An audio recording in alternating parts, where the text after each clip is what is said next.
obrigações da medicina do trabalho. De novo, essas obrigações você, empresário, sabe que existem, certo?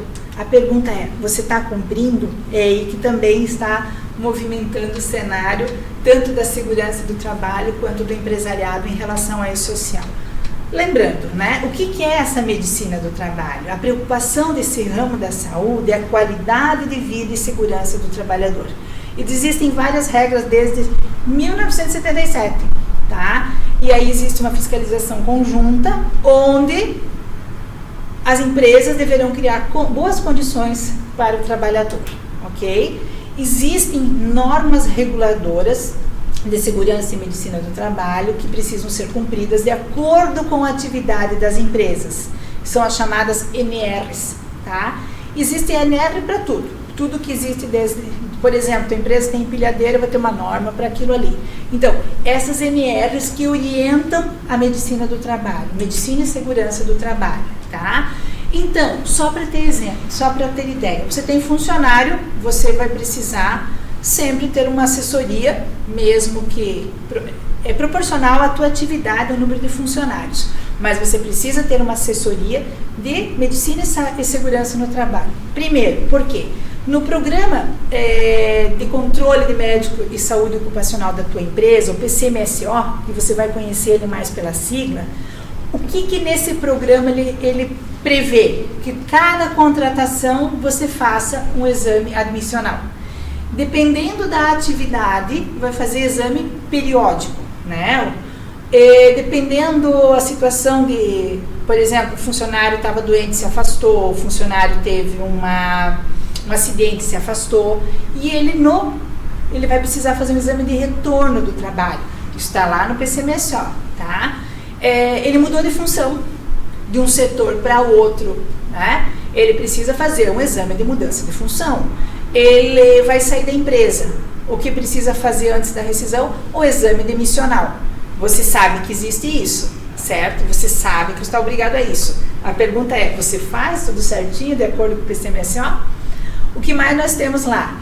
Cada empresa precisa ter o PPRA, ou seja, o Programa de Prevenção de Riscos Ambientais. Qual é o ambiente, quais são as condições de trabalho que aquele trabalhador vem trabalhar na tua empresa, certo? É um programa. O que acontece?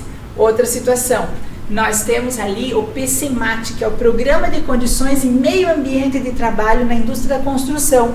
Viram só específico para a construção, certo? Mas se você é da construção civil, precisa ter isso aí. Um engenheiro do trabalho, um médico do trabalho, trabalharam, né, para construir esse laudo para você.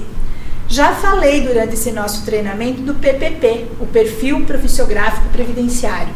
Para que serve o PPP? Para que quando esse cidadão for se aposentar, ele leve esse PPP e eu dizer assim, ó, eu trabalhei nessas condições, de repente eu tenho até aposentadoria especial. Nesse PPP está todo o descritivo das atividades do funcionário. Imaginemos que o funcionário trabalhou 35 anos na mesma empresa. Nesse PPP deveria constar todas as atividades que o empregado atuou ali dentro naquela empresa. Desde a primeira função até, por exemplo, se ele chegou a encarregado.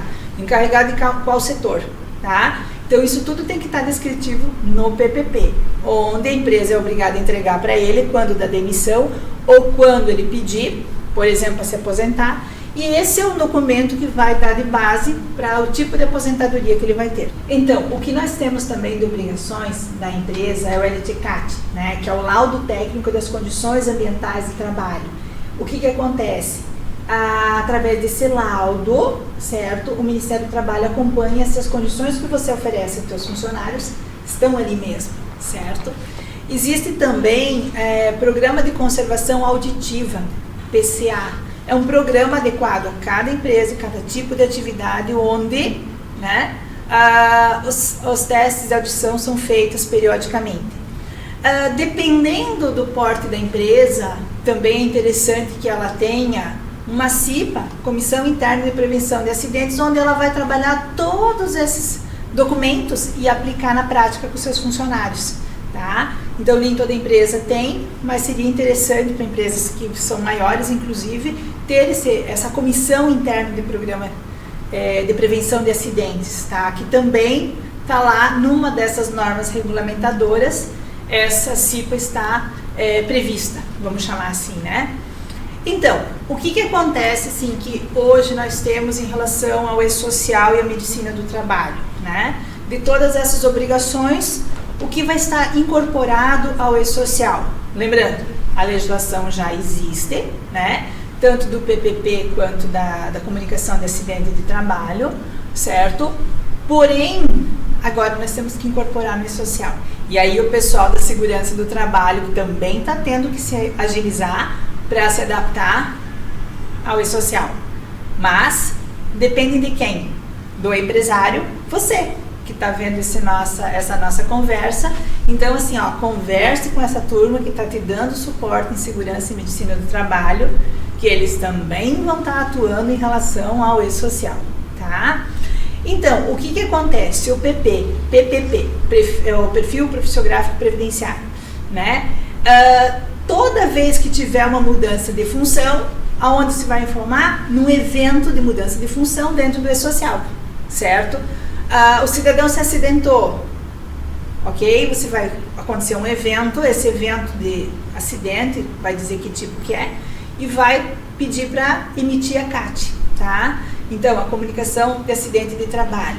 E aí o que acontece? É tudo via E-Social, né? Você entregou a CAT para ele, depois vai registrar? Não, você vai tirar a CAT do E-Social porque você já informou o evento antecipado. O PPP, você vai tirar do E-Social porque toda movimentação de atividade, toda vez que o empregado foi exposto a algumas condições, está ali já alimentado no E-Social, certo? Então são eventos específicos que ele tem que já estão incorporados no E-Social. Então, o que acontece? Eventos da saúde e segurança do trabalho, tá? Também tem no E-Social. Então, o que acontece assim, ó? Por exemplo, existe uma tabela de ambientes de trabalho, tá? Descritos os ambientes existentes na empresa e os fatores de risco a eles associados. Da onde que vai ser tirado isso? Daquela documentação que eu citei agorinha. Tá? Que você já tem PCMSO, PPRA, LITCAT e assim por diante. Isso já está à tua disposição e agora você vai contar isso no E-Social. Você vai colocar o laudo inteiro? Não, você vai alimentar eventos, certo? Existe, por exemplo, de acordo com essa documentação que você vai estar alimentando dentro do E-Social, a tabela de equipamento de produção necessária, né? Equipamento de proteção necessário para os teus funcionários, certo? Já falei da comunicação de acidente de trabalho. Agora, por exemplo, assim, um outro evento é o monitoramento da saúde do trabalhador e exame toxicológico. Ou seja, é ali no E-Social que vão estar sendo colocados os exames e feito o acompanhamento da saúde do trabalhador durante o contrato laboral, com informações relativas a atestado, tanto de saúde ocupacional, ou exames complementares, certo? Aí também no E-Social tem um evento que vai dizer assim, quais são os fatores de risco desse trabalhador naquele setor? Porque ali vão estar colocados condições ambientais de trabalho. Então, quem for mudado para aquele setor, o E-Social já vai dizer, ó, as condições são essas. Vai ser colocado no E-Social todos os treinamentos e capacitações que esse empregador está fazendo em relação ao seu ambiente de trabalho, à sua saúde como trabalhador, certo? Então, esse tipo de evento é diretamente relacionado à segurança do trabalho. E ainda existem dados em outros eventos que serão utilizados para compor as informações, vão cruzar, né? E pelos diversos formulários, inclusive pelo PPP e pelo CAT, tá? Mudou alguma coisa? Das leis, não. Só da plataforma, é isso que eu estou repetindo, batendo na tecla quantas vezes for necessário para vocês terem conhecimento disso, tá? Os afastamentos temporários, né, também precisam ser avisados no E-Social. Os afastamentos motivados por acidente de trabalho também são avisados lá, são eventos e eles precisam ter, por exemplo, assim, ó, o cidadão se machucou, ficou de atestado, esse atestado pode vir para a empresa daqui 2 meses? Não. O RH precisa se mobilizar atrás desse atestado, que isso já vai ter que ser avisado no E-Social, né? Então, vai ter um prazo de tantas horas para ser colocado aquela informação que, a partir dali, ele passa a ser remunerado naquela rúbrica, ou seja, atestado, acidente de trabalho ou atestado por doença, algo nesse sentido, ok? Novamente, vou repetir quantas vezes for necessário. O E-Social não cria, altera ou suprime qualquer das obrigações previdenciárias, trabalhistas ou tributárias.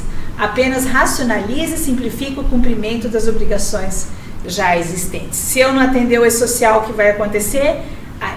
A empresa fica exposta à fiscalização. E é isso aí, tá bom?